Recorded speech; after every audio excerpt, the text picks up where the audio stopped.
Jamaah. Yeay. Oh jamaah. Yeay. Alhamdulillah. Dua jamaah yang baru bergabung hari ini kita sedang membahas tema ayah ibu maafkan aku. Nah ini gimana nih Ustadz Afif? Apakah bayi yang sudah meninggal dapat mengenali orang tuanya kelak nanti? Mohon penjelasannya Ustadz silahkan. Naam. Ustadz Maulana, Ustadz Rian, Ustadz Syam dan Karim. Ustadz Rian, Ustadz Rian benar. Amin. Benar, Allahumma benar. Amin ya Allah. Bismillahirrahmanirrahim. Alhamdulillah wassalatu wassalamu ala rasulillah. Apakah anak dan orang tua saling mengenal di yaumil qiyamah? Kenal. Memang ada ayat di dalam Al-Quran. Yauma yafirul mar'u min akhihi wa ummihi wa abi wa sahibati wa bani. Likul limri'im minhum yauma idzin sya'nu yugni. Setiap orang akan lari. Ayah akan lari dari anaknya. Anak tidak kenal lagi orang tuanya. Kakak tidak kenal adiknya. Adik nggak kenal bapaknya dan lain sebagainya. Maka itu adalah gunjang ganjing hari kiamat. Berbeda kalau sudah masuk ke surga Allah Subhanahu wa taala. Berfirman Allah Subhanahu wa taala, "Innalladzina amanu wa taba'athum dzurriyyatuhum biimanin alhaqnahum dzurriyyatuhum." Orang-orang yang beriman kepada Allah dan anak cucunya yang bergabung di dalam keimanan, mengikuti keimanan orang tuanya, alhaqnahum. Maka Allah akan mempertemukan mereka. Kata-kata mempertemukan lahiqa yalhaqu artinya mengenali betul. Nah persoalannya nanti di surga mereka semua berubah wajahnya. Dulu bapak saya di surga, dulu bapak saya di dunia ada tai lalatnya di sini. Nanti anak saya mungkin begitu. Oh, Kok gitu. sekarang jadi ganteng seperti Kak Rian? Oh, Kok jadi, bisa begitu? Jadi penghuni surga mukanya kayak Rian. Semuanya Seperti Rian. Amin ya akan Allah. Amin ya indah, Rabbal Alamin. akan ganteng. Oh gitu. Alhamdulillah Ustadz Maulana. Alhamdulillah. Dan bagaimana mengenalkan anak dengan orang tuanya? Bagaimana? Allah yang akan mempertemukan mereka. Allah yang akan mempertemukan anak-anak dengan orang tuanya. Jadi nanti di yaumil qiyamah kita akan bertemu dengan orang-orang tua kita. Makanya istiqomahlah di dalam Islam. Istiqomahlah di dalam keimanan. Terus jaga anakmu. Bila kau mencintainya, maka cintailah juga dia di yaumil qiyamah. Dengan cara apa? Menjaga keimanannya. Karena mereka akan dikumpulkan dengan keimanannya. Mengenai masalah ruh tadi atau anak yang ketemu dengan orang tuanya, mudah bagi Allah untuk mempertemukan di hamparan miliaran, triliunan manusia dari Adam alaihissalam sampai nanti kiamat. Apakah kita bisa bertemu? Wong orang berkumpul se-RW aja susah nyari orang tua kita. Kumpul se-Indonesia saja susah nyari orang tua kita. Bagaimana nanti dengan triliunan manusia? Maka mudah bagi Allah mempersatukan anak dengan orang tuanya. Oleh karena itu tetaplah dalam keimanan anak-anak kita ajarin untuk berlaku beramal soleh. Agar nanti di yaumil qiyamah kita akan bertemu dengan mereka, bercanda dengan mereka. Dan kita ini berbeda dengan kehidupan dunia. Nanti ketemu anak kita sepadan. Tidak ada yang tua, tidak ada yang muda. Nah ini menarik. Tidak ada yang tua, tidak yang muda. Saling berlari-larian. Ayah dan anak di bumi sana. Nanti ayah dan anak yang serasi. Ganteng, keren semuanya. Allahu ta'ala alam. Wallahu alam bishawab. Masya Allah, berarti kita harus lebih mengajarkan anak-anak untuk yang baik-baik dan lebih beriman agar nanti insya Allah di akhirat kita dipersatukan satu keluarga semuanya. Nah, Masya Allah, terima kasih banyak Ustadz Afif. Tapi ini Ustadz Syam, saya mau kembali lagi nih kayak yang tadi.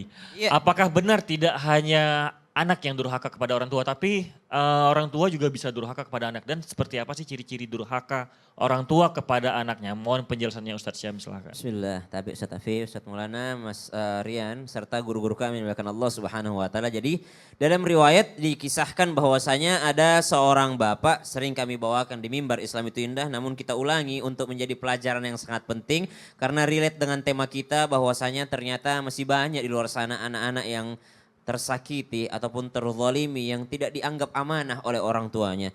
Maka ternyata suatu ketika ada seorang yang datang menyeret anaknya di hadapan Sayyidina Umar bin Khattab. Seorang ayah ini ingin mengadukan anaknya karena dia menganggap kalau anak saya tidak takut sama saya pasti dia takut sama Umar. Gimana Umar bin Khattab ini setan aja minggir gitu kalau Sayyidina Umar bin Khattab lewat di suatu jalan. Maka orang tua ini menyeret anaknya, dia mau adukan kepada Sayyidina Umar bin Khattab, wahai Amirul Mukminin, wahai khalifah, anak saya ini durhaka sama saya. Dia tidak mau taat sama saya. Dia tidak mau mendengarkan nasihat saya. Tolong engkau nasihati dia. Ya Sayyidina Umar bin Khattab itu baru berdehem aja. Itu udah mohon maaf ini bisa ngompol orang subhanallah saking berwibawanya. Maka itu yang diinginkan oleh bapak tadi. Maka ternyata Sayyidina Umar bin Khattab betul langsung menasehati anaknya dengan mengatakan, kenapa engkau melakukan itu? Tidakkah engkau takut kepada Allah subhanahu wa ta'ala? Ya takut wahai Amirul Mukminin. Tidakkah engkau takut kehilangan ridhonya Allah? Ya takut, saya khawatir wahai Amirul Mukminin. Lalu kenapa engkau menghilangkan ridhonya Allah dengan engkau durhaka kepada orang tuamu? Maka anak tersebut adalah seorang anak yang cerdas, pemuda yang cerdas. Dia bertanya balik kepada Sayyidina Umar bin Khattab, wahai Amirul Mukminin, sebelum engkau memvonis saya sebagai seorang anak yang durhaka, saya punya pertanyaan ini sebenarnya. Apa itu pertanyaanmu? Pertanyaan saya sebenarnya apa sih kewajibannya seorang ayah terhadap anaknya tuh? Kewajibannya seorang bapak terhadap anaknya, kewajiban seorang laki-laki. Maka Sayyidina Umar bin Khattab radhiyallahu anhu menjawab, ya kewajiban seorang laki-laki ya menafkahi istrinya. Kemudian ia menafkahi anak-anaknya, kemudian ia memberikan nama yang baik terhadap anaknya, kemudian ia yakni mendidiknya pendidikan agama. Maka anak muda itu menjawab, wahai Amirul Mukminin, sebelum engkau memvonis saya sebagai seorang anak yang durhaka, tolong engkau periksa ayahku terlebih dahulu. Ia tidak pernah menafkahi ibuku sama sekali kecuali waktu ia memberikan mahar pernikahan kepadanya. Yang kedua, ia tidak memberikan nama yang baik terhadapku. Yang ketiga, ia tidak mendidikku dengan pendidikan agama. Tidak pernah seayat pun aku dengar keluar daripada mulutnya. Maka subhanallah, Sayyidina Umar bin Khattab lalu menjawab pertanyaan anak tersebut dengan mengatakan, sebelum wahai ayah, sebelum engkau mengatakan anakmu durhaka kepadamu, engkau lah yang terlebih dahulu durhaka terhadapnya. Maksudnya adalah, ada kezaliman-kezaliman ternyata yang membuat seorang ayah bisa divonis durhaka terhadap anaknya. Maka yang pertama, nafkahilah ibunya sang anak atau sang istri itu dengan nafkah yang terbaik. Karena anak itu akan cinta atau merasa ayahnya bertanggung jawab ketika melihat ibunya dicintai oleh ayahnya. Yang kedua, berikanlah nama yang terbaik terhadapnya. Yang ketiga, didiklah dengan pendidikan agama. Kenapa? Karena kalau tidak dididik dengan pendidikan duniawi, mungkin anak kita akan menuntut di dunia dan mungkin selesai begitu saja. Tapi kalau tidak dididik dengan pendidikan ukhrawi, tuntutannya bukan hanya di dunia, tapi akan sampai di padang mahsyar, akan sampai di hadapan Allah Subhanahu wa taala. Seorang anak bisa menuntut orang tuanya karena tidak pernah mengajarkan Al-Qur'an terhadap anak-anaknya. Wallahu taala alam. Ya Masya Allah, berarti kita harus mendidik anak yang sangat baik. Iya, Dan juga Kiai. menafkahi istri. Udah Itu termasuk durhaka biar tuh. kita, itu tidak durhaka dong Ustaz. Mentang-mentang ada ricis di situ, kita harus perhatian sama istri. Ya, kan biar mendengarkan juga. Gitu. Jadi orang tua bisa disebut durhaka. Tapi kalau saya dengar tadi tahu saya sesam, enak tahu. Kenapa? Berarti ini secara bersinergi sama Komnas Perlindungan Anak. Oh iya dong, Komnas HAM. Komnas Iya. HAM. Baiklah, langsung aja. Jamaah di rumah pasti udah gak sabar nih menunggu pertanyaan kita dijawab sama guru-guru kita di sini. Oke. Nah makanya sekarang langsung aja kita masuk ke segmen Tanya Dong Ustadz. Kami semua tanya dong Ustaz. Pasti kalau Ustaz Afif coba. Kami semua coba. Kami semua tanya dong Ustaz. Wah, Keren. bagus suara. Ustadz banget Ustadz suaranya. Afif suara rocker, cengkok dangdut. Oh iya. Bagus banget suaranya. Serak-serak itu kan keren kayak rocker. Seneng banget suaranya bagus. Baiklah, Instagram dari Instagramnya @fnvnk.ar. Assalamualaikum Ustadz, izin saya mau bertanya.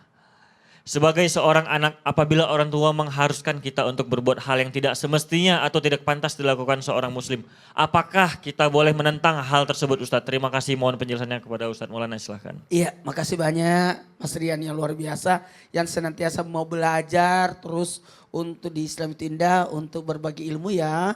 Ada Ustaz Afif, Masya Allah suaranya mahal itu suaranya. Barakallah, terima kasih Aduh, banyak. Ustaz merdu banget suaranya, Ustaz pokoknya punya ciri khas. Saya suaranya alhamdulillah juga sih. Bismillahirrahmanirrahim.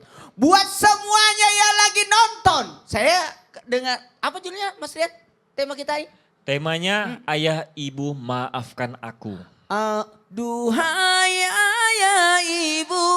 Gitu kan ada lagunya tuh. Lagu Nasi Daria.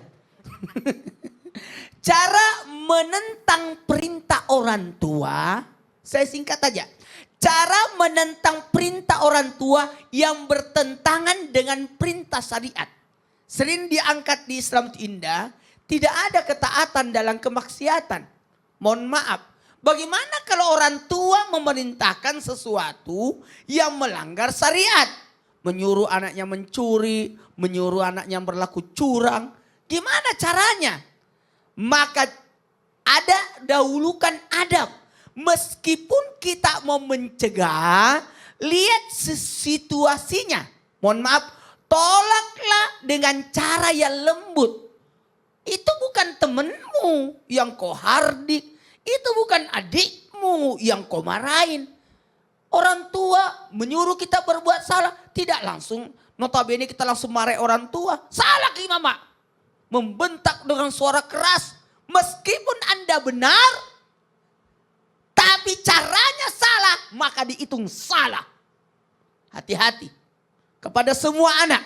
Jangan sampai suara kita lebih besar daripada suara orang tua. Jangan sampai orang tua kita sakit hati. Meskipun kita memendakwai orang tua, tetap berlemah lembut kepada orang tua. Maka tolaklah dengan cara yang lembut.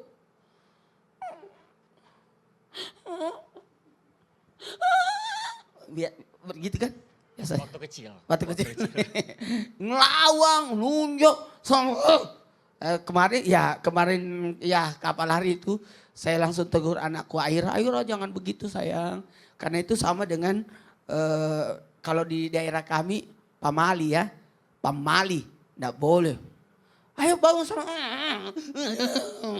Gigi ketemu gigi, kemudian kaki menginjak-injak. Mapat tudu-tudu asana. Guling-guling. Gitu. Ya itu guling-guling. Guling-guling. Magos-magos itu tidak boleh. Enggak boleh. Kalau mari Rambo, saya carikan kutumu. Memang ada kutu di situ. Tetap berbakti kepada orang tua. Birrul walidain, berbuat baik kepada orang tua. Berbuat baik kepada orang tua meskipun orang tua itu jahat kepada kita. Berbuat ihsanlah sama orang tua. Meskipun menurut kita orang tua kita salah. Maaf, tetap kita balas beliau dengan kebaikan.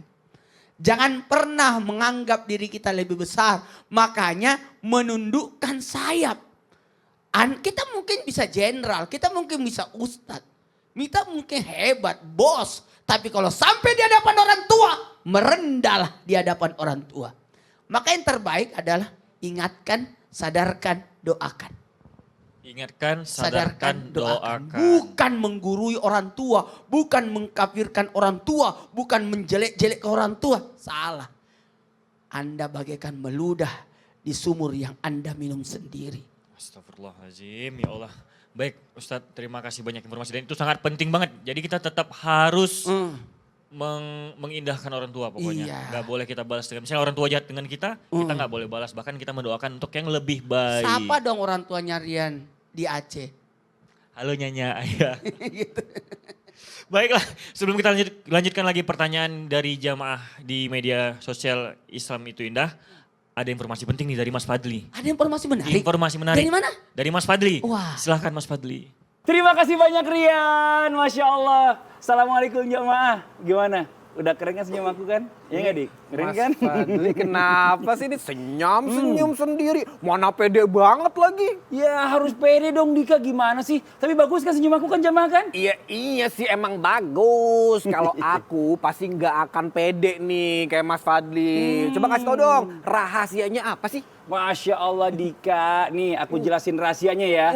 Pasta gigi aku tuh beda dari yang lain. Ini dia, Sasha, pasta gigi halal bersiwak. Wah, selain harganya yang kantong ngebel, Sasha ini sudah lengkap kandungannya. Seperti serpian siwak asli, bahan alami yang disunahkan oleh Rasulullah SAW. Serpian siwak ini berfungsi sebagai antibakterial alami yang dapat melawan bakteri penyebab plak dan gigi berlubang. Wah, Masya Allah, ini dia nih yang aku cari. Sasha ini terjamin halal kan? Tenang aja Dika, insya Allah terjamin aman dan halal dengan sertifikat halal dari MUI. Karena pasta gigi Sasha ini tidak mengandung alkohol, dan bahan lainnya yang berasal dari hewan. Jadi sudah terjamin kehalalannya. Subhanallah. Wah, ini ternyata selain menjaga kebersihan mulut, bisa membawa kebaikan juga ya buat kita dan juga keluarga. Amin. Nah, buat jamaah di rumah tunggu apa lagi? Yuk beralih ke pasta gigi Sasha.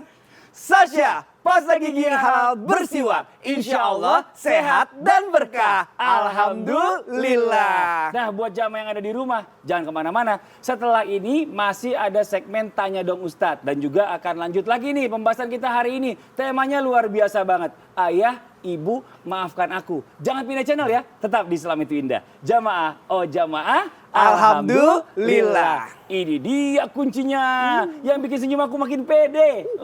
Apalagi bersiwak Dika. Masya Allah. Berkah insya Allah.